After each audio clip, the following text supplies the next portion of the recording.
ओम नमः सिद्धेभ्याय जय श्री ओम नमः सिद्धेभ्याय जय श्री ओम नमः सिद्धेभ्याय। मंगलम भगवान वीरो मंगलम गौतमो गणी मंगलम कुंद कुंदाद्यो जैन धर्मोस्तु मंगलम। सर्वमंगल मांगल्यम सर्व कल्याण कारकम प्रधानम सर्वधर्माणां जैनम जयतु शासनम जैनम जयतु शासनम जैनम जयतु शासनम। हम पढ़ रहे थे अधय प्रवृत्त करण आदि करण लब्धि के जो भाग हैं। पुस्तक का नाम है पंचलब्धि, लेखिका है doctor Ujjwala Shah. Page number 114 पर हम पढ़ रहे थे। तो ये हम जो डिटेलिंग पढ़ रहे हैं वो किस अपेक्षा से पढ़ रहे हैं, क्योंकि ये जो जीवों के जो भाव हैं उनका ही सारा खेल है। और करण लब्धि में विशेष प्रकार से जीवों के भाव कैसे होते हैं उसको कोशिश की गई आइडेंटिफाई करने की, क्योंकि वो भाव जो है वो तो भाव भाने वाले को ही उसको पता है कि वो कैसे उसके भाव चल रहे हैं। वो भी एक्सप्लेन नहीं कर सकता कि मेरे भाव किस तरह के चल रहे हैं। लेकिन केवल ज्ञानियों को सभी जीवों के उस समय कैसे भाव होते हैं, भावों में कैसे बढ़ोतरी होती है या कम होते हैं, कषाय शक्ति कम होती है ज्यादा होती है, ये उनको केवलियों ने जैसे देखा है समझा है, उसके माध्यम से हमको ये जानने में सहूलियत रहती है कि हम भी उस दौर से जब गुजरते हैं तो उन तीनों अधिकरण अनुवृत्ति पूर्वकरण अनुवृत्तिकरण के दौरान जीव के भाव कैसे होते हैं। और कैसे होते हैं एग्जैक्टली तो कोई दिखा नहीं सकता, कोई डिस्प्ले कर नहीं सकता, तो वो कंपैरिजन के माध्यम से दिखाते हैं कि वो समय कितनी विशुद्धि है। ये तीनों डिग्री जो डिग्री के हिसाब से होता है ना, अपन सुपरलेटिव डिग्री होती है, अधिक, अधिकतर, अधिकतम। तो ऐसे ही जो विशुद्ध परिणाम हो रहे हैं तो वो अधःकरण रूपी जो होते हैं वो अधिक, पहले से अधिक विशुद्ध हो गए, फिर उससे अधिक हुए तो अपूर्वकरण हो गया, और अधिकतम जो मैक्सिमम हो सकते हैं वो हुए तो आपका अनिवृत्तिकरण हो गया। सभी जीवों का 9वें गुण स्थान में, जो कि अनिवृत्तिकरण नाम का गुण स्थान है, उसमें जो भाव होते हैं एक जैसे होते हैं, एक समान होते हैं। सभी जो भी आगे बढ़ करके आगे बढ़े हैं, केवली आदि भी बन गए हैं, जो वो इसी दौर से गुजरे थे। और उस जब 9वें गुण स्थान में आए थे तो समस्त जीवों के जो जो इस आराधना में लगे हुए थे सबके भाव एक जैसे होते हैं, आगे पीछे नहीं होते। जबकि जो पहले की 2 स्टेजेस हैं उनमें इस तरह की चीजें आती हैं। तो देखो अपन उसी के बारे में पढ़ रहे हैं, और वो सर इसको जानने का खाली पर्पस इतना ही है कि हमको वो जिज्ञासा होती है कि जीव जो है कैसे आगे बढ़ता है, उस समय उसकी क्या क्या परिणति चल रही होती है। अब जैसे कल ललित जी ने पूछा था कि जो जीव जो ये करने जा रहा है उसको इसमें थोड़ी इंटरेस्ट रहता है कि मेरे भाव क्या चल रहे हैं, पहले वाले जीव के मुकाबले में कहाँ खड़ा हुआ हूँ, वो बिल्कुल नहीं होता उसको। इसमें अगर वो लग जाएगा तो फिर उसकी वो निर्विकल्प दशा कैसे आएगी, तो वो इसमें नहीं पड़ता। लेकिन हमारी जो है जानकारी के लिए हमारी रुचि होती है, हम पूछते रहते हैं कि वो जीव का जो पहले कैसे भाव होते हैं, दूसरे के कैसे होते हैं, तब एक जगह कैसे मिलते हैं। आप में से किसी ने क्वेश्चन ये भी पूछा था ना कि नारकी जीव जो है वहां बैठा हुआ है, उसको भी सम्यक दर्शन हो रहा है, तो उसके भाव और हमारे भाव जैसे हो जाएंगे क्या? तो हम बिल्कुल हो जाएंगे, लेकिन कब होगा? वो तीसरी स्टेज में होगा। तो ये काफी रोचक सब्जेक्ट है। हमारी जानकारी जब हम पढ़ते हैं तो पढ़ते पढ़ते भी हमें उसमें रस आने लगता है। तो देखो हमने ये पढ़ा था कल पेज नंबर 114 पर, दूसरा पैराग्राफ हमने पढ़ा था, संक्लेश परिणामों में किसी एक लेश्या में तीव्र संक्लेश को तीव्र कषाय और संक्लेश की हानि को मंद कषाय कहते हैं, है ना। मैंने आपको गरीबी और अमीरी का 2 उदाहरण दिए थे ना। तो जो आदमी गरीब होता है तो गरीब वाले की एक रेंज अलग चलती है। ये आदमी तो बेचारा जीवन भर गरीब ही रहा, लेकिन किन्हीं किन्हीं बीच में पीरियड्स में वो कम गरीब हो गया। तो वो जो कम गरीब हो गया उस समय अपन उसको एक अपेक्षा से भी कह सकते हैं कि वो अमीर हो गया, लेकिन कहने में अच्छा नहीं लगता, इसलिए अपन उसको बोलते हैं कि पहले से कम गरीब हो गया। जैसे कुछ उसको समृद्धि मिल जाए, कुछ थोड़ी रोटी वगैरह मिल जाए, कुछ मिल जाए, तो अपन बोलते हैं अब पहले के मुकाबले में, या उसके समकक्ष और दूसरे जो जीव थे उनके मुकाबले में थोड़ी गरीबी कम हो गई।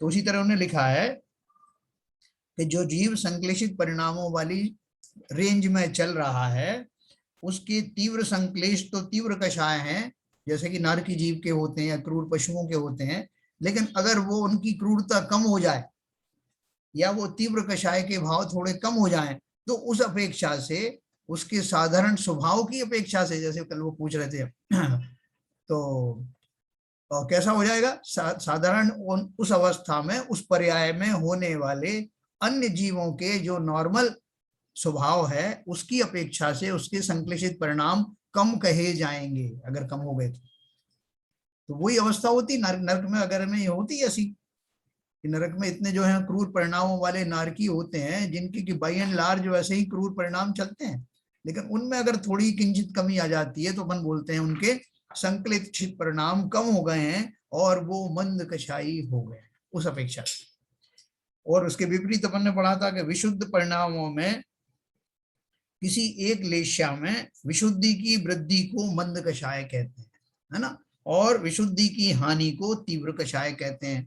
मैंने आपको एक अमीरी का उदाहरण दिया था, जैसे कोई आदमी रोज 1 लाख रुपए कमाता है, अब उसको मान लो कि 1 लाख से किसी दिन जो है 2 लाख बढ़ गए तो मतलब अपन बोलेंगे उसको लाभ हुआ, पहले के मुकाबले आमदनी ज्यादा हुई, शुभ आमदनी ज्यादा हुई, तो अपन उसको क्या बोलते हैं कि उसके परिणाम जो है वो और ज्यादा शुद्ध हो गए।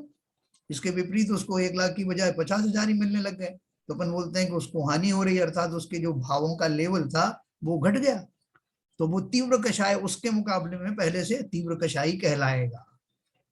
जब मंद कषाय चल रहे थे तो ज्यादा उसको पुण्य मिल रहा था, अब जो तीव्र कषाई को तो कम लाभ मिल रहा है, ऐसा। तो ये 2 रेंज अपन ने इसलिए बताई कि नॉर्मली जो जीव जिस जिस पर्याय में रहते हैं उनका जो सामान्य स्वभाव होता है उसके मुकाबले में वर्तमान में उसके कैसे भाव चल अब अपन चलेंगे इससे आगे। ऊपर के उदाहरण में सर्वार्थ सिद्धि के देवों को 3 कषाय चौकड़ी विद्यमान हैं।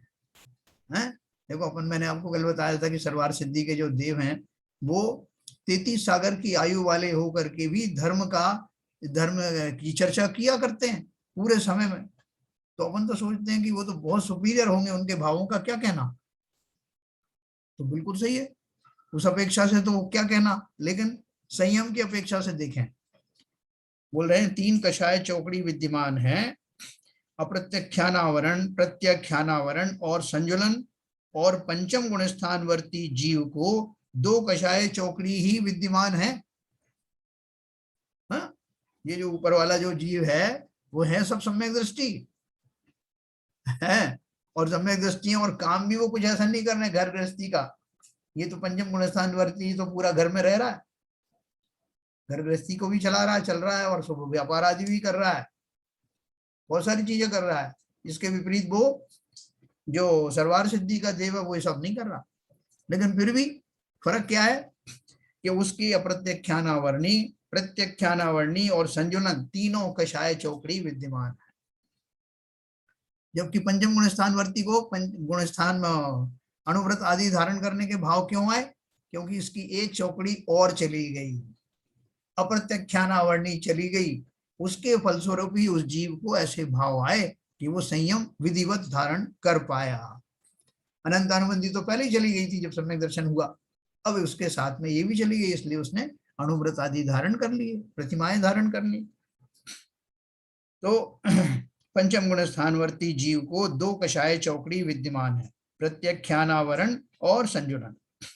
अप्रत्यख्यानावरण में कषाय शक्ति अधिक है, वह किंचित भी त्याग के परिणाम नहीं होने देता, क्योंकि सर्वार्थ सिद्धि वाले के तो शुक्ल लेश्या ही होती है। देखो लेश्या की अपन बात करें तो लेश्या से गवर्न नहीं होता कि वो संयम ले पाएगा कि नहीं हो पाएगा, जैसा कि अभी अपन ने बात करी थी ना कि नरक में रहने वाला भी असंयमी है और उसकी लेश्या भी जो कृष्ण आदि लेश्याएं चल रही हैं, लेकिन क्योंकि उस अपेक्षा से नॉर्मल लेश्या से कम मोड पे आ गया इसलिए मंद कषाई कहते हैं और सम्यक प्राप्त करने की पात्रता वाला कहते हैं। इसी तरह से ये जो जीव है पंचम गुण स्थानवर्ती और सर्वार्थ सिद्धि का देव, सर्वार्थ सिद्धि के देव की कौन सी लेश्या होती है, शुक्ल लेश्या होती, और जबकि ये पंचम गुण स्थानवर्ती के कौन सी लेशा है भाई, 3 लेशाओं में से कोई होगा, पीत पद्म और शुक्ल में से। शुक्ल भी नहीं, ज्यादातर नहीं हो सकती, तो पीत और पद्म में से रहती है। तो अगर लेशा से कंपैरिजन करोगे तो ये बात है। लेकिन आगे अपन कषाय शक्ति के बारे में पढ़ने वाले हैं कि कषाय शक्ति कैसी होती है।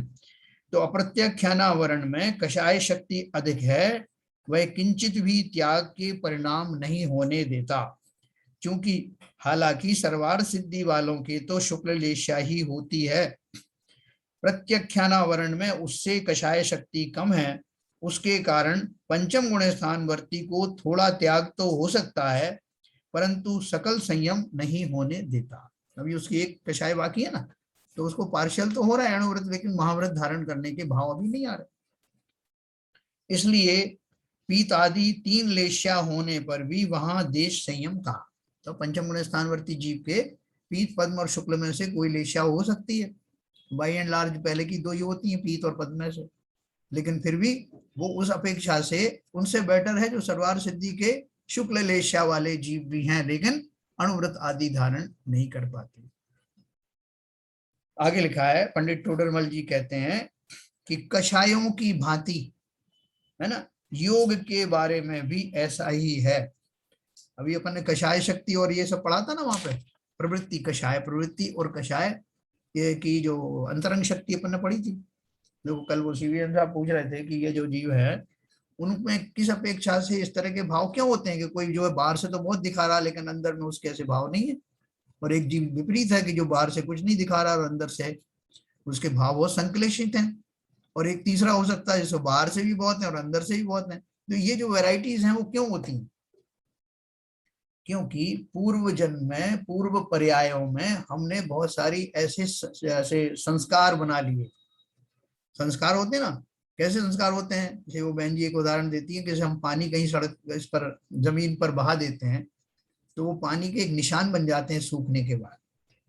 अब दोबारा आप कहीं पानी की ड्रॉप उसके उसके स्टार्टिंग पॉइंट पर डालोगे तो वो उन्हीं रास्तों से होके गुजरेगा जहां से वो पहले गया था, वो जो सूख गया। तो वो संस्कार ऐसे ही होते हैं, वो प्रवृत्तियां जो हैं वो ऐसी बन जाती हैं कि आपको बार बार फिर उन्हीं रास्तों पर अनजाने में ही चले जाते हैं, अबुद्धि पूर्वक चले जाते हैं। ये हमारी टेंडेंसी होती है। अभी देखो हम इतने जन्मों से अनादिकाल से मुंह से भोजन करते हैं, मुंह से खाते पीते हैं। हमें किसी ने सिखाया क्या भाई साहब नाक में से नहीं खाना है या कान में से नहीं खाना है? एक छोटा बच्चा भी होता तो मुंह से दूध पीता, तो उसको किसने सिखा दिया? ये अनादिकाल के संस्कार हैं। हम उन इंद्रियों से जो जो हमें मिली है उनसे वही काम लेते हैं जिसके लिए वो दी गई है। तो ये सारे संस्कार अनादिकाल के हैं। कुछ जीवों में कुछ विशेष प्रकार के संस्कार होते हैं, वो आदत पड़ जाती है ना। वो सारे लोग मजाक में बोलते हैं ना कि जैसे वो पशु होते हैं बड़े बड़े, गाय भैंस आदि, वो पहले भोजन कर लेते हैं फिर बहुत देर तक वो जुगाली करते रहते हैं।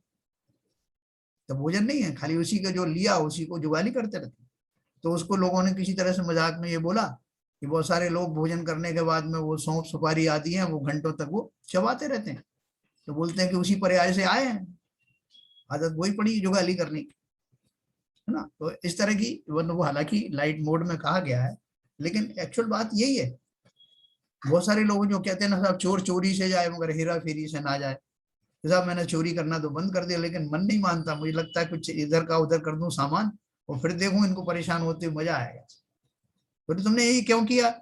तुमने तो चोरी करने का मना किया था ना। बोले सर चोरी के लिए मना किया था, मैं सामान थोड़ी लेके गया, मैंने खाली इधर से उधर रख दिया, आप ये खोजते फिरेंगे बस, इसमें मुझे तरह आनंद आता है ना। देखो दूसरे को परेशान होते हुए देखने में जो आनंद आता है वो सब रौद्र ध्यान के अंतर्गत आता है। मृषानंदी, हिंसानंदी आदि जो आता आनंद आता है।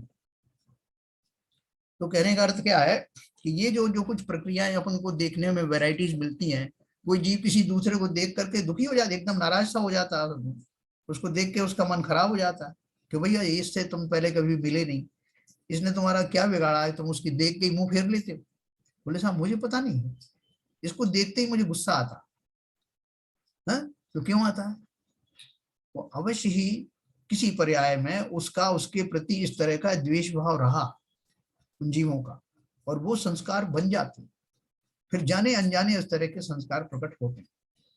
तो जो कल उनका प्रश्न था सीवीएम साहब का, उसका उत्तर ये है कि अनादि काल से हम तरह तरह के संस्कार से संस्कारित होते रहते हैं। वो अभ्यास हमारे कोश में आ जाता है, और जब कभी वैसी प्रक्रिया होती है तो हमारे वैसी भाव होते हैं। किसी को देख करके हम जोर जोर से किन्हीं वस्तुओं को देख करके बहुत आकर्षित होते हैं, लेकिन अंदर से फिर भी हमारे भाव वैसे नहीं होते हैं। इसके विपरीत दूसरे के दूसरी तरह के, तीसरे के तीसरे प्रकार के होते हैं। ये सब आसक्तियां होती हैं। कोई बोलेगा भाई साहब आप तो ये जो छोटी सी ये दाल है, इसमें आपको इतना रस क्यों आता है? तमाम दुनिया भर की सब्जियां पड़ी हुई, आप उसमें आकर्षित नहीं होते। एक पिक्चर में भी दिखाया था, उसमें वो बच्चा शुरू से जो है वो कहीं खो जाता है। जब वो मिलता है, शशि कपूर की पिक्चर थी, तो वो उसको वो पुरानी जो चॉकलेट थी, जो सस्ती वाली थी या बिस्किट थे, उसको वही पसंद आती। तो वो उनसे पूछता है कि तुम इतने अमीर हो गए, अभी तुम्हें उनको वही क्यों पसंद आता है? बोले मेरी शुरू से ही वही आदत पड़ गई। ऐसे संस्कारों का होता है। बड़े बड़े उच्च कुलीन में जो है बहुत सारी लड़कियां ब्याह जाती हैं, लेकिन उनके जो संस्कार हैं वो पहले से संचालित होते हैं, वो जहां से आए जिस बैकग्राउंड से। ये सब जीवों के साथ होता है। तो देखो, कषायों की भांति योग के बारे में भी ऐसा ही है। योग की प्रवृत्ति अलग बात है, और कर्म आकर्षण योग शक्ति अलग बात है। कर्माकर्षण शक्ति का अर्थ है कर्मों को आकर्षण करने की योग शक्ति, जिसे भाव योग कहते हैं। हाँ, देखो भाव योग में और जो द्रव्य योग में क्या अंतर है? द्रव्य योग तो आत्म प्रदेशों का फिजिकली कंपायमान होने को द्रव्य योग कहते हैं। और भाव योग क्या होता है? भाव योग तीन तरह के होते हैं मेरे। कौन कौन से? काय योग का मन वचन और काया। मन योग, वचन योग, काय योग। अर्थात जिस समय जीव मन संबंधी बातों में प्रवृत्त होता है, मन संबंधी बातों में प्रवृत्त होता है, तो उसको मनोयोग कहते हैं। उसके निमित्त से होने वाले योग, उनको मनोयोग कहते हैं। जिस समय वो वचन संबंधी बातों में प्रवृत्त होता है, उस समय होने वाले योगों को वचन संबंधी या काया संबंधी, ऐसे तीन कैटेगरी है। तो ये तीन कैटेगरी में वो उसकी प्रवृत्ति पाई जाती है। और ये कौन सी प्रवृत्ति? ये भाव योग है, क्योंकि भावों के द्वारा हो रहा ना। और वो योग जो फिजिकली चल रहे हैं, उन फिजिकल चलने वाले स्पंदनों को अमन उसी अपेक्षा से वही नाम दे देते हैं, है ना। जीव के भावों का निमित्त पाकर आत्म प्रदेशों के कंपायमान होने की जो प्रवृत्ति होती है, उसको उन भाव योग के सापेक्ष में ही वही नाम दे करके वैसे ही योग कहे जाते हैं। योग तो वैसे ही चल रहे हैं, नॉर्मल कोर्स में चल रहे हैं, लेकिन अभी मैं उनको टाइटल इसलिए बदल बदल के टाइटल दे रहा हूँ कि अभी मेरे मन में बहुत सारी बातें आ रही हैं, और वो योग तो चल रहे हैं निरंतर। तो मैं इस समय उनको नाम दे रहा हूँ कि चूंकि मेरा फोकस इस समय मन संबंधी बातों पर है, इसलिए इस समय चलने वाले योगों को मैं मनोयोग कहूंगा। अब वो जो उनकी जो फ्रीक्वेंसी है, वो एक पर्टिकुलर फ्रीक्वेंसी है, पर्टिकुलर एम्पलीट्यूड से वो चल रहे हैं योग, लेकिन मेरे जो भाव हैं, वो भाव जो है उसके लिए निमित्त बनते हैं। तो भावों में ऊंचा नीचापन तो होता रहता है। और मेरे जो है वो बहुत ज्यादा, जैसे कभी अपन जो दौड़ के आते हैं या किसी को डांटते हैं, किसी से झगड़ा हो जाता है, तो हमारे कहते हैं ना, सांसें तेज चलने लगती हैं, दिल तेजी से धड़कने लगता है। ये फिजिकल सिम्टम बाहर के हैं। अंदर में क्या हो रहा है? अंदर में उन भावों का निमित्त पा करके बहुत सारे भाव एक साथ मेरे अंदर में चलते रहते हैं। मुझे उस व्यक्ति, सामने वाले व्यक्ति के ऊपर क्रोध भी आ रहा है, मुझे बहुत ताज्जुब भी हो रहा है कि ये व्यक्ति ऐसा भी कर सकता है क्या। मुझे ये भी लगता है कि अब मुझे इससे कैसे निपटना है, और इसको कौन कौन सपोर्ट कर रहा है। वो मेरी देह भी कांप रही है, मुझे उसका भी ध्यान हो रहा है इस समय कि मैं बहुत गुस्से में हूँ, मेरे हाथ पर कांप रहे हैं। ये सारा कॉम्बिनेशन भाव करते समय जीव के जो जुड़ते हैं, उनसे प्रभावित वो योग भी होते हैं। फिजिकल योग भी हो रहे हैं, और फिजिकल योग के माध्यम से वो कर्मों का आश्रव भी वेरिएट हो रहा है, वो भी बदल रहा है। इस समय बहुत तीव्र गुस्से में हूं, ये सारी प्रक्रियाएं हो रही हैं, शरीर की हो रही हैं, मन की हो रही है, सब कुछ हो रहा है, बहुत सारा कॉम्प्लिकेटेड चिंतन चल रहा है, और आत्मा के प्रदेशों का कंपायमान हो रहा है, और आत्मा के प्रदेशों का कंपायमान होने के माध्यम से बहुत सारे कर्मों का आश्रव हो रहा है। ये प्रक्रिया समझना जरा। हम करते तो 1 सेकंड में कर लेते हैं, 1 सेकंड के नैनो भाग में कर लेते हैं, लेकिन उतनी दौरान उतनी सी दौरान में कितने कितने कर्म में बांध लेता हूं, आकर्षित कर लेता हूं, आश्रव करता हूं। तो जो मेरे भाव जिस रूप से चले वो मेरी कषाय शक्ति है, क्योंकि वो मेरे बाकी के जो योग थे तो वो तो नॉर्मल चलते रहते हैं, लेकिन कषाय शक्ति बहुत अधिक होने से, यानी भाव योग अधिक होने से कर्मों का आश्रव अधिक होता है। तो वही उन्होंने बताया। और भाव योग किससे हुए? मेरे कषाय के माध्यम से हुए ना। मेरे बैकग्राउंड में वो कषाय पड़ी हुई थी। आप देखो एक ही बात को लेकर के और दो तीन डिफरेंट आदमी होंगे, उनके अलग अलग रिएक्शन होंगे। एक बिल्कुल क्रोध से आग बबूला हो जाएगा, दूसरा थोड़ा सा कम रहेगा, तीसरा बिल्कुल ही शांत रहेगा। और वो कहेगा शांत रहने वाला, भैया इसमें इतना गुस्सा करने की बात क्या थी, क्यों कह रहा हो ऐसा? क्योंकि उसका जो बैकग्राउंड में दूसरा है, उसकी कषाय शक्ति उस समय कम है। कषाय तो है लेकिन वैसी नहीं।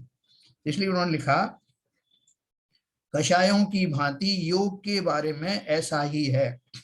योग की प्रवृत्ति अलग बात है और कर्म आकर्षण योग शक्ति अलग बात है। कर्माकर्षण शक्ति का अर्थ है कर्मों को आकर्षण करने की योग शक्ति, जिसे भाव योग कहते हैं। किसी जीव के मन वचन काया की प्रवृत्ति यानी क्रिया बहुत थोड़ी दिखाई देती है, परंतु कर्म आकर्षण शक्ति की अपेक्षा से उसके योग अधिक हैं। आप देखोगे एक बूढ़ी माँ बैठी बैठी, उसके साथ कुछ भी घटना घटित हो गई परिवार में, तो परिवार के बाकी सदस्य बहुत उद्वेलित हैं और वो दिखा भी रहे हैं। कोई आंसू आ रहा है, कोई चिल्ला रहा है, कोई रो रो के बता रहा है कि मेरा अब क्या होगा, वो चला गया, अब क्या, अपने तरह से रिएक्शन कर रहे हैं। पर एक बूढ़ी माँ बैठी हुई है, वो किसी से कुछ बोल नहीं रही, लेकिन अंदर ही अंदर वो बहुत गहरे सदमे में पहुंच गई, बहुत तीव्र आर्त ध्यान में पहुंच गई। किसी से कुछ नहीं कह रही, आंसू भी नहीं दिखाई दे रहे उसके, लेकिन बहुत सदमे में है। तो उसने क्या किया उस सदमे में? मतलब उसने वो सारी चीजें सोच ली कि जब क्या होने वाला है, मेरा इतने साल की जो कमाई थी मेरे बेटे के रूप में या जिसके रूप में चली गई, तो मैं किसके सहारे रहूंगी, कौन मुझे सहारा देगा? मेरा इतना तीव्र मोह के कारण जो संक्लेशित परिणाम उसके अंदर चल रहे हैं, उसको प्रकृति क्षमा थोड़ी कर देगी कि तो बूढ़ी हो गई बेचारी, इसको तो ये स्वाभाविक है ऐसा होना। क्षमा नहीं होता। आपके जैसे ही परिणाम संक्लेशित हुए, वो कितने हुए हैं, तीव्र हुए हैं, उसके अनुसार उसका बंध होता है। कषाय शक्ति जो है अंदर पड़ी होती है, इसलिए बहुत सतर्क रहना। और वो कषाय शक्ति तो हमको बाहर से भी जो है दिखाने के लिए वो प्रेरित करती है। बहुत सारे जीव जो है वो अंदर से कम कषाय शक्ति होने के ऊपर भी प्रदर्शन ज्यादा करते हैं। बहुत से जो है प्रदर्शन और वो दोनों एक साथ करते हैं। और तीसरे प्रकार के लोग जो है वो प्रदर्शन जो है वो कम करते हैं, अंदर ज्यादा रखते, अंदर कम रखते हैं और बाहर प्रदर्शन ज्यादा करते हैं। ऐसे तीन वैरायटीज हैं। तो इसलिए उन्होंने क्या कहा कि ये कर्म आकर्षण होने की शक्ति सब जीवों में अलग अलग होती है। और देखो वो एक चीज पर डिपेंड करती है कि मेरा मिथ्यात्व कितना तगड़ा है, मेरा मोह जो है उस व्यक्ति से, उस घटना से कितना अधिक है, इसके कारण वो वेरिएशन आता है।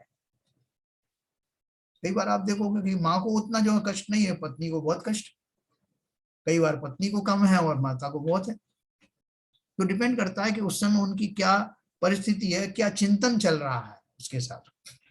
इसलिए सब चीजों की जड़ क्या है? मोहिनी कर्म। और मोहिनी कर्म का अर्थ क्या है कि मैंने वास्तव में ये स्थिति जानी ही नहीं कि मैं कौन हूं।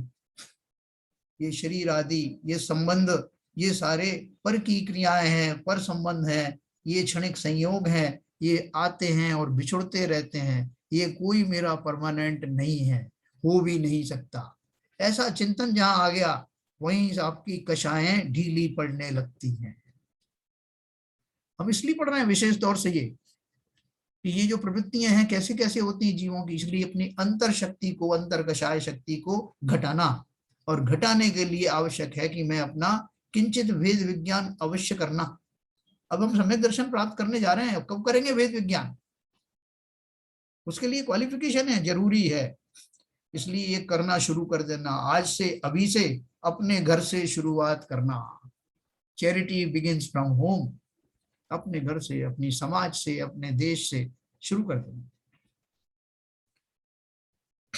तो बोल रहे हैं किसी जीव के मन वचन काया की प्रवृत्ति क्रिया बहुत थोड़ी दिखाई देती है, परंतु कर्माकर्षण शक्ति की अपेक्षा से उसके योग अधिक हैं। इसके विपरीत किसी जीवों की यह प्रवृत्ति प्रयत्न अधिक दिखाई देते हैं, परंतु कर्माकर्षण शक्ति अल्प होने से अल्प योग कहा है ना, अल्प योग का अर्थ ही है। जैसे केवली भगवान गमन आदि क्रिया से रहित हैं, उन्हें योग अधिक हैं, किंतु कर्माकर्षण योग शक्ति बहुत अल्प है। ये उसमें लिखा नहीं है, लाइन मैंने आपको ऐड करके बता रहा हूँ। उनके योग तो चल रहे हैं, लेकिन योग कैसे है? कषाय शक्ति नहीं, कषाय तो समाप्त हो गए ना, है ना। इसलिए, लेकिन वो जो योग है वो योग ऐसे ही हैं कि एक समय का उनका जो है बंद होता है, वेदनी साता वेदनी कर्म का या साता वेदनी कर्म का एक समय वो आते हैं और बंद होने से पहले ही खिल जाते हैं। इस जाति के योगों के कारण होता है, वो योग अभी है ना, लेकिन उनका बंद आदि नहीं होता क्योंकि कषाय समाप्त हो गए। उन्हें योग अधिक हैं और द्विइंद्रियादिक जीव गमनादि करते हैं तो भी उनके योग अल्प हैं, पर कर्माकर्षण शक्ति अधिक है ना। दो इंद्रिय जो जीव, इसमें लिखी नहीं वो लाइन मैंने ऐड की है। दो इंद्रिय आदि जो जीव हैं वो आपको चलते फिरते नजर आते हैं और उनको योग जो है वो वैसा वाला योग तो कम है, लेकिन उनकी कर्म आकर्षण करने वाली योग शक्ति अधिक है, जिसके कारण वो बेचारे कर्म बांधते रहते हैं, दो इंद्रिय आदि। ठीक है ना। चलन फिरन इसलिए कहा कि एक इंद्रियों का चलन फिरन नहीं होता, दो इंद्रिय से शुरू किया। अब आगे देखिए, करणानि योग में परिणाम और कर्मों की अवस्था का सूक्ष्म विवेचन किया जाता है। या फिर अपन आ गए करणानि योग के ऊपर, क्यों आ गए कि आप इतनी जो है जो बारीकियां क्यों बता रहे हो, है ना। तो इसको जस्टिफाई करने के लिए बता रहे हैं, नहीं तो आप बार बार जो है कहोगे कि भाई साहब अच्छे खासे हमारे जो चल रहे थे तो भजन पूजन ये वो सब आप पकड़ के ले आए और ये कर्म हम लाके घुसा दिया हमको कि ये होता है वो होता है, हमें क्या करना है इन सबसे। तो उसके लिए जवाब है ये कि करणानि योग में परिणाम और कर्मों की अवस्था का सूक्ष्म विवेचन किया जाता है। उसके अनुसार प्रयत्न पूर्वक कोई भी उद्यम हो नहीं सकता। आपको एकदम छोंकोगे, क्या बात कर रहे हो आप, रोज तो कहते हो प्रयत्न करो और आज बोल रहे हैं कि प्रयत्न पूर्वक हो नहीं सकता। तो बोल रहे हैं करणानि योग में परिणाम और कर्मों की अवस्था का सूक्ष्म विवेचन किया जाता है। उसके अनुसार प्रयत्न पूर्वक कोई भी उद्यम हो नहीं सकता। करणानि योग में यथार्थ वस्तु स्थिति बताई जाती है, उसमें आचरण की मुख्यता नहीं होती। ये बहुत ध्यान से सुनना ये पैराग्राफ। चरणानि योग द्रव्यानु योग आदि के उपदेशानुसार जो चलेगा, उसके निमित्त से जो कार्य होना होगा वह स्वयमेव होगा। ये अंडरलाइन है, स्वयमेव होगा। लेकिन चलना आपको है। बोल रहे हैं चरणानि योग द्रव्यानि योग आदि के उपदेश अनुसार जो चलेगा, उसके निमित्त से जो कार्य होना होगा वह स्वयमेव होगा। जैसे कोई कर्म का उपशम आदि करना चाहे तो किस प्रकार होगा। तो भाई साहब मैं जो हम मोहिनी कर्म का उपशम करना चाहता हूँ, तो क्या करोगे, उसको मोहिनी कर्म को निकाल के फ्रिज में बंद कर दोगे कि फ्रीज हो जाए वो।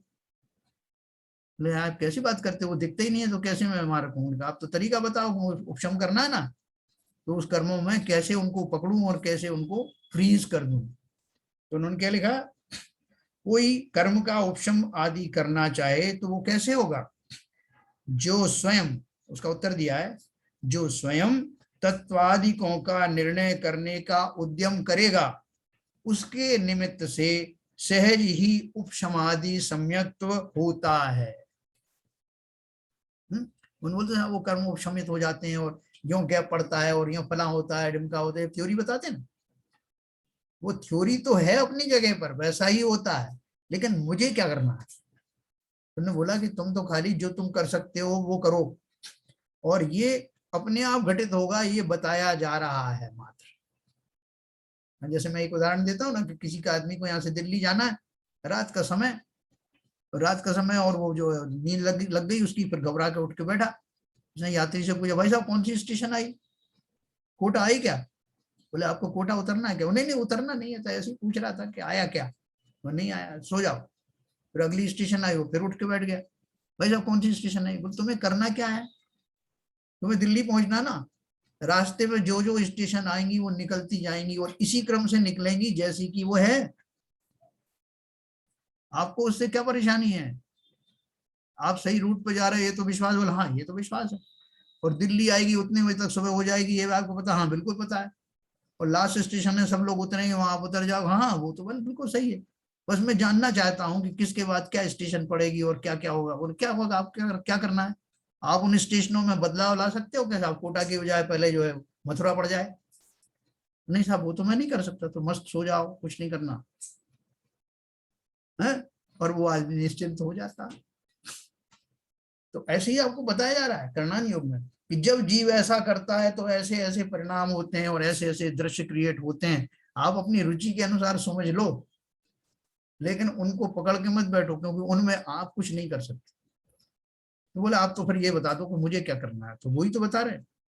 क्या बता रहे हैं? जो स्वयं तत्वादिकों का निर्णय करने का उद्यम करेगा, उसके निमित्त से सहज ही उपशमादि सम्यक तो होता है। मेरा काम कितना सरल हो गया कि आप तो टिकट लो और बैठ जाओ, ये आपकी सीट नंबर है, आप सवेरे पहुंच जाओ और वो आपको कंडक्टर जगह भी देगा, बस काम हो गया। ऐसे ही जैसे वो नींद में मग्न हो सकता है सब चिंताओं को छोड़कर, वैसे ही मैं अपने स्वरूप में मग्न होने लगूं तो उपशम सम्यक सामने ही खड़ा मिलेगा। वहां किसी को जगाने की जरूरत नहीं, कोई कंडक्टर आकर कहे कि साहब आपको सम्यक्त हो गया। मैं स्वयं जानूंगा कि मुझे सम्यक्त हो गया, क्योंकि वो सब जागृत अवस्था में होने वाला है, अपने ज्ञान पूर्वक होने वाला है। मुझे कुछ नहीं करना, अपने भावों का रास्ता पकड़ना है और मंजिल सामने खड़ी हो। इसलिए करणान योग अनुसार जैसा है वैसा जान लेना, परंतु प्रवृत्ति तो बुद्धि गोचर, जिससे भला होगा वैसी करना। जानने में जरूर आता है, बहुत सारी हमारी जो जिज्ञासाएं होती है कि कैसे होता होगा साहब, ये कैसे कैसे पड़ता है। कई बार दूसरे लोग उनको समझा देते, तुम्हें क्या करना है इन सब बातों से, तुम अपना काम करो। बोले साहब काम तो कर रहे हैं लेकिन जानना चाहते हैं कि ये होता कैसे। तो वो जिज्ञासा होती है, सहज में होती है। इसलिए कर्णानी योग में एक एक भाव, एक एक परिणाम, एक एक स्टेज का डिटेल में वर्णन है। लेकिन हमें जो करना वो और भी सरल है। यह संपूर्ण विवेचन मोक्ष मार्ग प्रकाशक ग्रंथ के 8वें अधिकार में दिया हुआ है।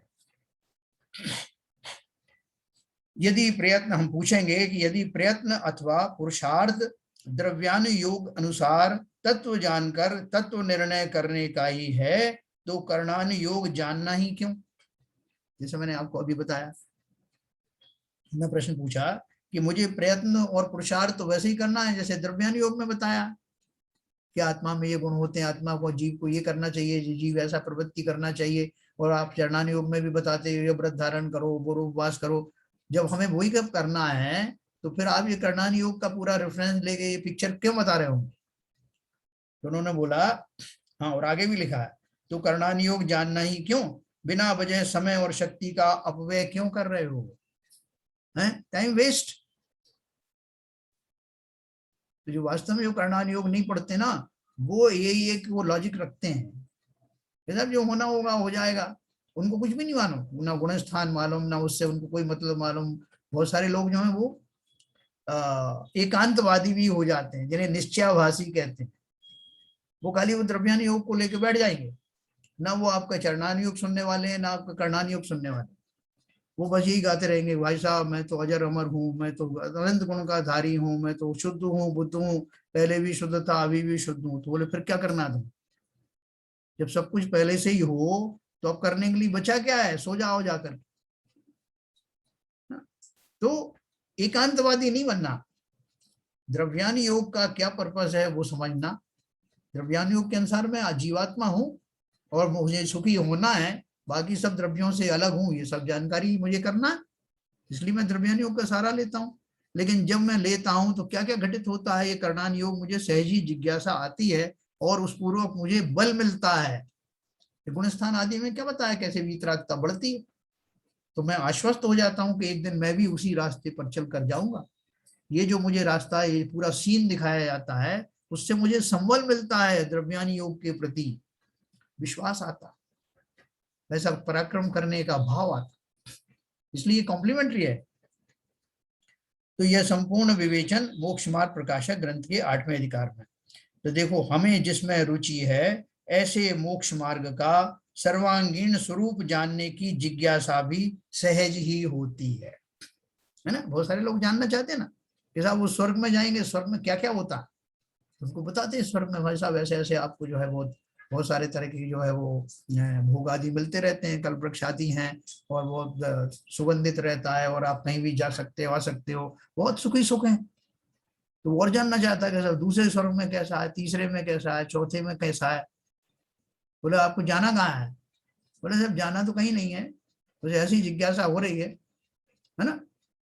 जैसे उसने बोला ना वो एक लाइन रेलवे की पटरी के पास खड़ा हुआ एक व्यक्ति बार बार स्टेशन मास्टर से पूछता था कि भाई साहब वो फलान जगह कोटा जाने वाली जो ट्रेन थी वो निकल गई क्या? बोले हाँ वो तो निकल गई।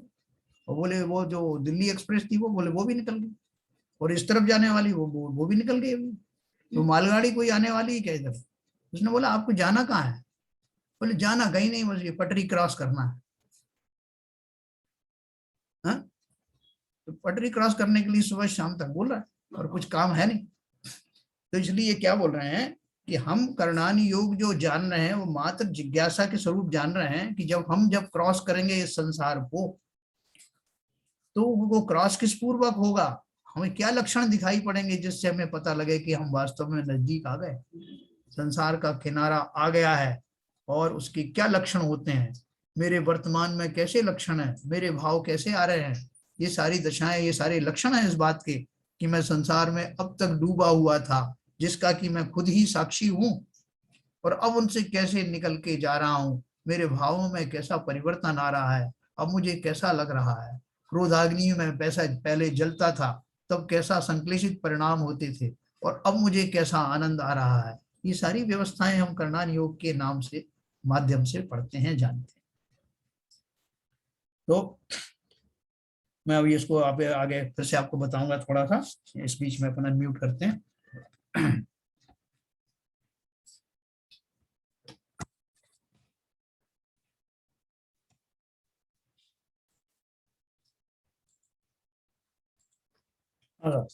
जैन साहब, जी एक जनरल डाउट सा आया है।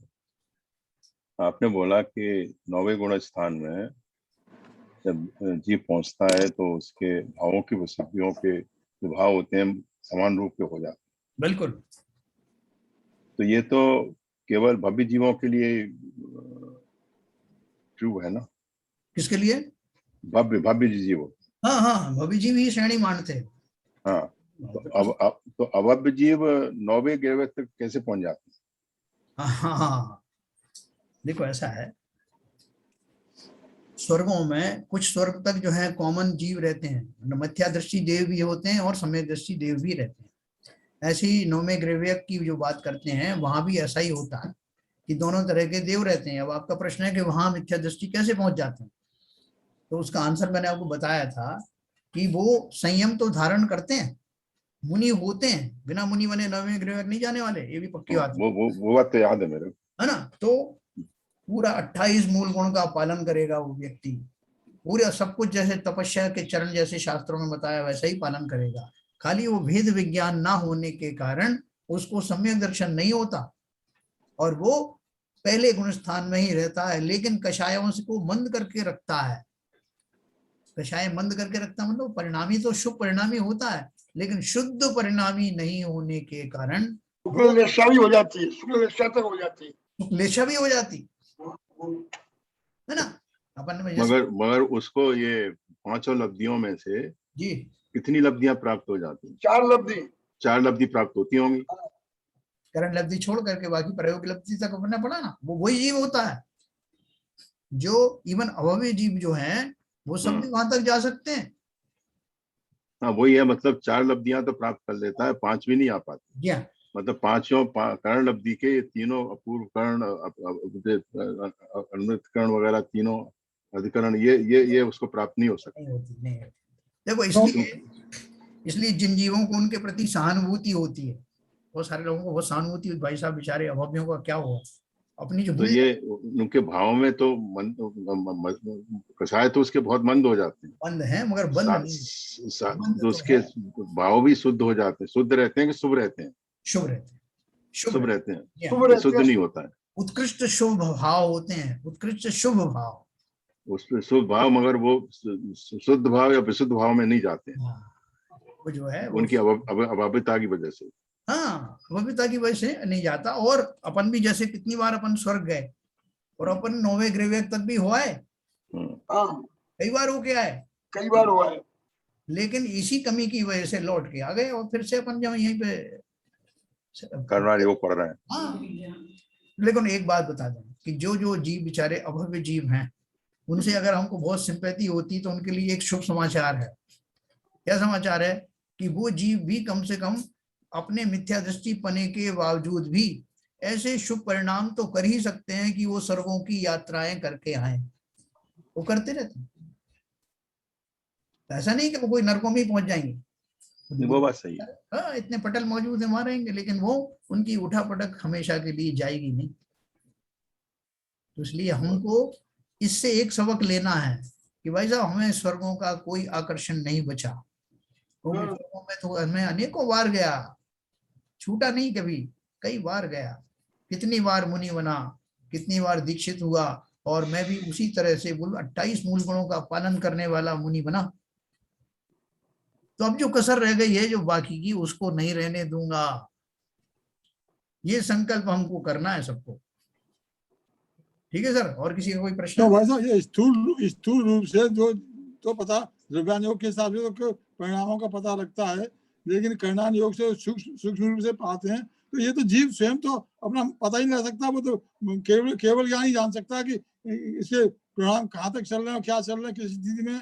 वो खुद तो स्वयं तो नहीं जान सकता ना। हाँ, नहीं जानता, नहीं हाँ। जानता। और वो जानने की उस समय चेष्टा करेगा तो गुणस्थान में रहेगा नहीं। यस, यही मैं कह रहा हूँ, यही मैं कह रहा था, यही मैं समझ रहा था कि केवल क्या ही बता सकता है कि भाई किस स्थिति कि क्या स्थिति चल रही है। अब आई बताया था भी कि आपने एक दृष्टांत दिया था, रेल में आदमी सो रहा है, भाई उठ के पूछे भाई कि कोटा निकल गया क्या, यहाँ निकल गया क्या, अब भाई तुम सो जाओ।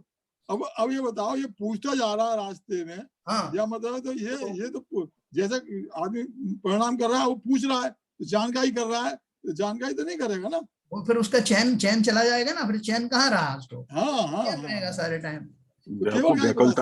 व्याकुलता तो बनी हुई है, उसका पूछने का कोई मतलब नहीं है, बस मतलब नहीं।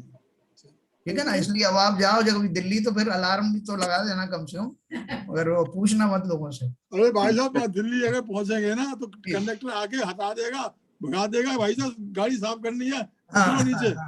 कंडक्टर नहीं, वो तो कोच क्लीनर आके आपको उठा के बाहर निकाल देगा। वही आई मिनट से भाई कोच क्लीनर आके कहेगा उठो, हटो यहाँ से। चलिए, और किसी का कोई प्रश्न है? ललित जी मैं एक बात कह रही हूँ, मतलब जितना भी कुछ पढ़ रहे हैं, इसका मेन टेक अवे ये है कि जीव को तत्वों का चिंतन करना चाहिए, तो उसके भाव ऑटोमेटिक उत्कृष्ट होते चले जाएंगे और आगे बढ़ता जाएगा। वाह, बिल्कुल सही समझिए, बिल्कुल सही समझिए। ठीक है ना, बिल्कुल ठीक बोला। ललित जी कुछ पूछ रहे थे।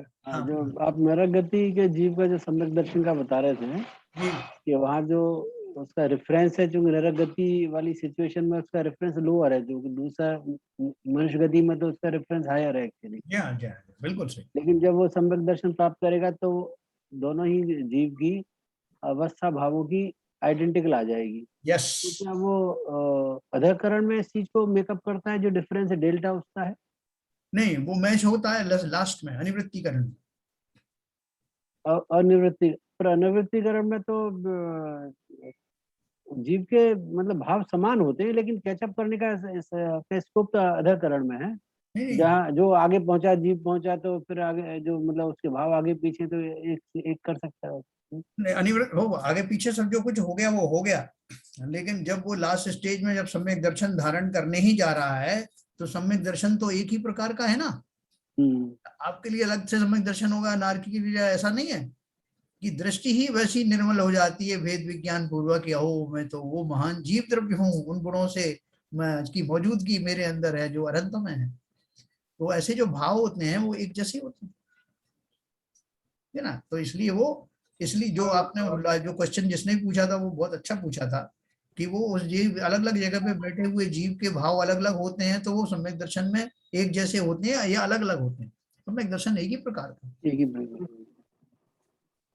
चलिए और तो बताइए। ये जो कर्मकर्षण वाले जो आपने लास्ट पैराग्राफ जो 114 का है जी 114 का जो लास्ट पैराग्राफ, वो थोड़ा सा समझ में नहीं आया, थोड़ा सा रिपीट कर रहे हाँ, उसको आप थोड़े करेंगे। शॉर्ट में आप समझिए, शॉर्ट में समझिए। जैसे अपन ने पहले कषाय शक्ति और अंतरंग कषाय शक्ति दो पढ़े थे ना, कषाय की प्रवृत्ति और अंतरंग कषाय शक्ति, उसी रेफरेंस में इसको समझना आप कि कषाय, इन्होंने लिखा ना कषायों की भांति योग के बारे में भी ऐसा ही है।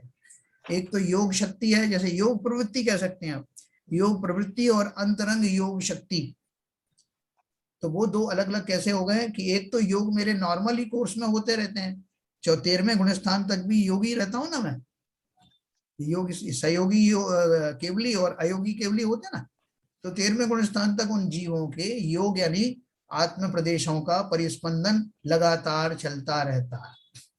लेकिन उन लगातार चलने वाले योगों के साथ अगर कषायें जुड़ी होती हैं तो उनसे लेशियाओं का सृजन होता है। तो अब वो योग खाली जा रहे हैं कि उन कषायों से युक्त जा रहे हैं, इस पर डिपेंड करता है। अब जो अपन सब ऐसे इलाकों से हैं जहाँ कूलर चलते थे पहले, एसी तो यहाँ मिल रहे हैं, उनमें कभी जो है वो पानी सूख जाता था तो ड्राई हवाएं चलने लगती थी, तो अपन कहते भाई साहब एकदम आपने क्या किया है, पंप बंद कर दिया, क्या किया? तो वो थोड़ा सा चला के फिर छोड़ देते थे, तो थोड़ी सी हवा ठंडी आई, कहते नहीं साहब मजा नहीं आया, तो पूरा फिर अपन ने पंप चलाया भरपूर, उसमें पानी की व्यवस्था करी, पूरी ठंडी हवा आने लग गई। वो हवा के अंदर में वो नमी जब लिपटी हुई आई तो उसको हम ठंडी हवाएं कहते हैं, है ना। या मैं ठंडी का उसको उल्टा समझ लो कि इसी तरह से जब कषायों में लिपटे हुए योग प्रकट होते हैं, योग तो निरंतर चल रहे हैं जैसे वो हवा निरंतर चल रही थी, अब वो कषायों से लिपटी हुई जब वो जो योग चलते हैं तो उनको मैं वैसे वाले योग कहता हूं। मनोयोग, वचन योग, काय योग के निमित्त से जीवों के ऐसे भाव हो रहे हैं, लेकिन उसमें विशेष योग कौन से हैं? भाव योग। मेरे भावों का निमित्त पा करके वो जो योग जिस समय चल रहे थे उन योगों पर ही मैं आरोप लगाता हूं, इस समय फला फला जाति के योग चलना है। योग तो निरंतर चल रहे हैं, अभी इसमें स्टैंप इस बार लगाई क्योंकि मैं भावनात्मक बातों से जुड़ा हुआ हूं, इसलिए मैंने उस समय होने वाले परिस्पंदनों का नाम रख दिया भाव योग, काय योग, वचन योग। समझा है आपको? तो आपको इसमें ज्यादा चिंता करने की बात नहीं है, इतना समझिए कि जिन जीवों की भाव योग जो हैं वो कषायों से ज्यादा भरे हुए होते हैं, उनमें कर्मों के आकर्षण करने की शक्ति ज्यादा होती है। जिनके भावों में संक्लेशता कम होती है, कषाय कम होते हैं, तो कर्मों के आकर्षण करने की शक्ति कम होती है और उसी अनुसार से उनका योगों का पैटर्न भी वैसा ही होता है। सर इसमें स्थिति और अनुभाव की क्या पोजीशन रहती है? स्थिति अनुभाव वो जो उसी से गवर्न होते हैं, तीव्रता से। हाँ, कषायों की प्रकार, मैंने आपको क्या बताया था कि हर एक कषाय का एक पर्टिकुलर रेंज है, और जो लेशियाएं हैं वो लेशियाओं की एक रेंज अलग है। यस यस, है ना। तो वो कौन से कषाय कितनी लेशिया से कितनी संलिप्तता के साथ में मैंने किस समय किए और उस समय में मेरे भाव कैसे थे। जैसे मैंने किसी जीव के बारे में बहुत बुरा सोचा कि भाई साहब इसको तो जन्म जन्म में ऐसा मिलता रहना चाहिए, इसकी 7 पीढ़ियों को ये दुख मिलना चाहिए, तो उसकी 7 पीढ़ी को तो मिलेगा नहीं मिलेगा, मेरी 7 पीढ़ियों का मैंने इंतजाम कर लिया। तो इसमें स्थिति ज्यादा बनेगी कि अनुभव? देखो ये जो है ना करस्पॉन्डिंग होती हैं तीनों चीजें, दोनों चीजें। जैसे अभी इसमें एक और आएगा, एक उदाहरण मैं आपको देता हूँ अभी। जैसे अपन भोजन करते हैं ना, तो भोजन करते में किसी ने बोला भाई साहब ये आप खाइए, कुलथ की दाल खाइए, फलाना खाइए, सोयाबीन खाइए, इसमें प्रोटीन मिलेगा, इसमें फलाना विटामिन मिलेगा, इसमें आयरन मिनरल्स मिलेंगे। तो अभी मैं उसमें से मैं तो एनालिसिस भी नहीं करता कि रोटी को खोज के देखूं माइक्रोस्कोप से कितना उसमें कौन सा तत्व विद्यमान है, तो मैं तो ग्रास खा लेता हूँ। अब खाने के बाद सारी कार्रवाई कौन करता है? ये तो भोजन करता है या शरीर करता है। तो आप बोलोगे भाई साहब इसने खाया तो इसका आयरन ज्यादा बना, उसने खाया तो उसका कम बना, और वही भोजन किया, तो शरीर की योग्यता के अनुसार कार्य हुआ ना, उसमें पोषक तत्व तो वही थे। उसी तरह से उन्हीं कषायों की मौजूदगी में जीव के कितने संक्लेशित परिणाम थे, उसके अनुसार उसके कर्म का अनुभागबंध, स्थितिबंध, प्रकृतिबंध, ये सारी और चीज प्रदेशबंध। एक ही भाव से, एक समय के होने वाले भाव में ये सारा सम्मिश्रण होता है। उस ग्रास में एक ग्रास चक्रवर्ती खाता है ना, वो उसका एक ग्रास कोई दूसरा नहीं खा सकता। आपको मालूम है बात, कोई डाइजेस्ट नहीं कर सकता उस खाने। तो ऐसे ही हम जो सब भोजन करते हैं, उन सब भोजन में क्या क्या तत्व हैं, हमारा शरीर कैसे रिस्पॉन्ड करेगा हमें नहीं मालूम। तो इसलिए उस समय होने वाले भावों की जो स्थिति है, हम कैसे कैसे चिंतन करते, मैंने भी आपको एक नमूना दिया था। उस समय मैं अपने शरीर को भी देख रहा हूँ, सामने वाले को भी देख रहा हूँ, उसको मजा भी चखाना है और उसको अपन को भी गिर नहीं पड़ना है और दूसरे का, आसपास के लोगों का भी ध्यान रखना। ऐसे कॉम्प्लिकेटेड हमारा जो चिंतन होता है, और उस कॉम्प्लिकेशन के फलस्वरूप ये चारों प्रकार के बंध होते। ठीक है सर, मैं वैसे व्यवहार में भी कोई आदमी खाना खाता है और खाना खाते समय अगर किसी कोई कोई कोई कोई कोई प्रॉब्लम आ जाती है तो खाना पूरा खा जाता है, तो पता ही नहीं था क्या खाया। और जब कोई दिमाग में जब निश्चिंत होकर खाता खाता है तो हर एक चीज का रस उसे आता रहता है। तो ऐसे ही मतलब आप जो बता रहे हो तो ऐसा ही है। बिल्कुल सही कह रहे हो। इसलिए मन कहते हैं कि खाते समय जो है खुश रहना चाहिए, जिससे भोजन अमृत तुल्य हो जाए, नहीं तो विष तुल्य हो जाता है। हाँ, ये आपने बता सही बताया। उपयोग के ऊपर डिपेंड करता है बाबूजी, आपका उपयोग कहाँ लगा हुआ, आपका उपयोग उस समय कहाँ लगा हुआ। सही है, सही। अगर खाने का उपयोग खाने में लगा हुआ है तो सब उसका फायदा मिलेगा, और उपयोग के दूसरे लगा है तो खाने का कोई वही नहीं है। कोई बात तब ये जो मंद कषाय और तीव्र कषाय का आपने जो बताया था जी, ये तीव्र संक्लेश और विशुद्धि की हानि, विशुद्धि की वृद्धि, तो इसमें जो ड्राइविंग फोर्स तो कषाय है ना। अगर मंद कषाय है तो संक्लेश मंद होंगे, विशुद्धि की वृद्धि होगी। तो वही तो बता। अगर इस पैराग्राफ में एक्चुअली ऐसा इंडिकेट कर दिया जैसे तीव्र संक्लेश है तो कषाय मंद है, अगर विशुद्धि की हानि है तो तीव्र कषाय है। एक्चुअली कषाय ड्राइव कर रहे हैं इन चीजों को। तो कषाय तो है ही, कषाय के परिणामों की अपेक्षा से तो बताया कि देखो संसार के समस्त जीव एक पल भी कषायों से मुक्त नहीं होते, है ना। अब वो नरक में बैठा हुआ जीव, उसको भी कषाय चल रही है, यहाँ बैठा हुआ मनुष्य, उसको भी कषाय चल रही है। और मेरी जो है अभी जैसे पीत लेशा जो है चल रही, मान लो नॉर्मल कोर्स में, जैसे वो शैलेंद्री पूछ रहे थे कि बाई एंड लार्ज जो है एक आदमी का स्वभाव होता है, मान लो मेरा स्वभाव पूरे जीवन भर ऐसा रहा कि मैं बाई एवरेज मेरा पीत लेशा ही रही, लेकिन नरक में बैठा हुआ वो जीव तो पीत लेशा का सोच भी नहीं सकता, उसकी तो कृष्ण नहीं ली रहेगी। तो आप बोलोगे सम्यक दर्शन आपको भी हो रहा है और उसको भी हो रहा है, फिर लेशाओं का क्या फर्क पड़ा। कषायों का आप बोल रहे हो तो कषाय तो उसकी बहुत तीव्र है ना, क्योंकि उसकी तो लेशा दूसरी चल रही है और आपकी जो फिर किंचित शुक्ल चल रही है। तो अभी अपन ने लेशाओं के बारे में पढ़ा ना कि शुक्ल लेशा होने के बावजूद भी उसकी जो कषाय कौन सी जाति की है, उसकी तो एक अनंत अनुबंधी मात्र गई है और इसकी जो उनको दो चली गई, दो चौकड़ी। तो कषाय ड्राइविंग फोर्स तो है ही, और वो इसलिए उनको कहा कि वो पहले की अपेक्षा, जैसे बेचारा जो जिस अपेक्षा से जो रह रहा है उससे ज्यादा क्या कर सकता, जो बेचारा बिल्कुल ही अज्ञानी है, एक भिखारी है, वो भिखारी से आप कहो कि भैया तुमको दान देना है, वो क्या दान देगा, वो ये कहेगा भाई साहब ये रोटी मेरे पास आई एक, इसमें से आधी मैं आपको दे देता हूँ, यही मेरा दान है ना। जबकि उसके विपरीत जो है एक आदमी के पास में करोड़ों रुपए हैं और वो 100 रुपए दान देता है, तो किसका दान ज्यादा हुआ, है ना। उसकी इच्छा से भावों की महिमा है सर। और किसी एक बार अधःकरण जरा सा एक बार फिर से थोड़ा सा शॉर्ट में बता देंगे क्या आप? मैं अधःकरण के बारे में आपको कल बहुत अच्छे से विस्तार से बताऊंगा। ठीक है, तो आपको बहुत अच्छे समझ में आएगा और इसका औचित्य समझ में आएगा अधःकरण क्या। ठीक है ना। चलिए बहुत बढ़िया, आप सबका ने अच्छा उसमें लिया पार्टिसिपेट। कोई और रह गया हो तो पूछ सकता है अभी हम। तो भाई साहब एक बात बताओ, ये जो करण जो है, तीनों करण जो यहाँ पे इसके लिए होते हैं, सम्यक दर्शन के लिए होते हैं, और जो श्रेणी मारते समय होते हैं, दोनों में बराबर एक जैसे होते हैं क्या? हाँ देखो, मैंने कल आपको बताया था कि कितनी जगह पे ये करण आते हैं। प्रथमोपशम सम्यक के लिए, द्वितीयोपशम सम्यक के लिए, छपक श्रेणी में जाने से पहले छायिक सम्यक दृष्टि बनने के लिए, और बहुत सारी 4-5 चीजें हैं, मैं आपको बताऊंगा विस्तार से लिस्ट वाइज।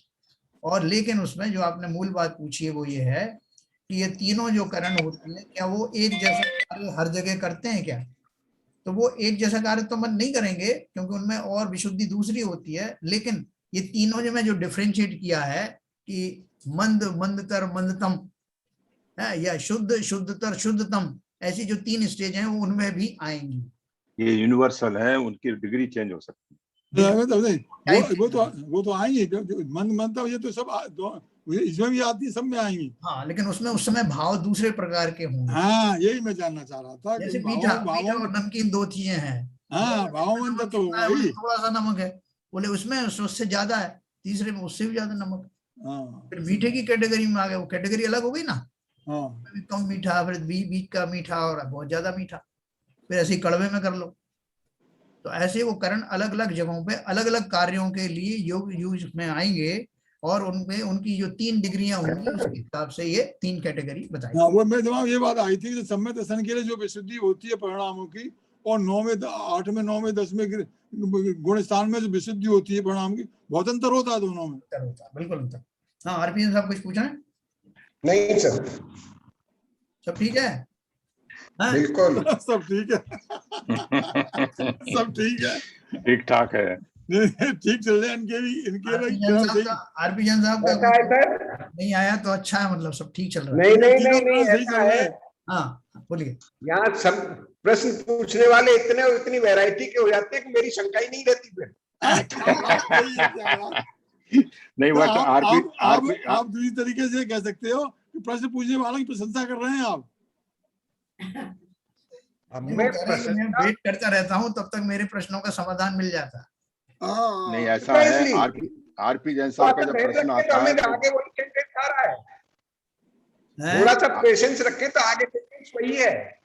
हाँ, सही है, सही। नहीं, दूसरी बात यह है, आरपी जैन साहब का जब भी प्रश्न आता है वो ऐसा आता है वो कोई सोच भी नहीं पाता है। वास्तव में वो प्रश्न बहुत ही सार्थक होता है। विशेष आदमी है तो विशेष बहुत अच्छे हैं। नहीं, ये मैं इन जनरल मेरी ऑब्जर्वेशन ये है, जब भी आप कोई प्रश्न करते हैं वो ऐसा करते हैं, वो बहुत ही सार्थक और तात्विक होता है, ये वास्तविकता है। लेकिन वो ये कह रहे हैं कि आप धैर्य रखोगे तो आपके प्रश्नों का उत्तर आगे आगे आ जाएगा। लेकिन मान लो सभी ने धैर्य रख लिया, प्रश्न कौन पूछेगा? मुझे मालूम वैरायटी है, स्पेक्ट्रम है पूरा सर हमारे पास।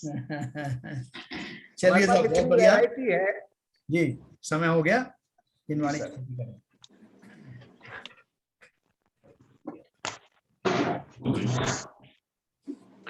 मिथ्यातम नाश वे को ज्ञान के प्रकाश वे को आपा पर भास वे को भानु सी बखानी है। छह द्रव्य जान वे को बंध विधि भान वे को स्वपर पिछान वे को परम प्रमाणी है। अनुभव बताए वे को जीव के जताए वे को काहू न सताए वे को भव्य और आनी है। जहाँ तहाँ तार वे को पार के उतार वे को सुख विस्तार वे को यही जिन वाणी है। हे जिनवाणी भारती तो है जपू दिन रैन, जो तेरी शरणा गए सो पावे सुख चैन। जिनवाणी के ज्ञान से सूझे लोकालोक, तो वाणी मस्तक नमो सदा देते हैं धो। जिनवाणी माता की जय। 9 बार नमस्कार।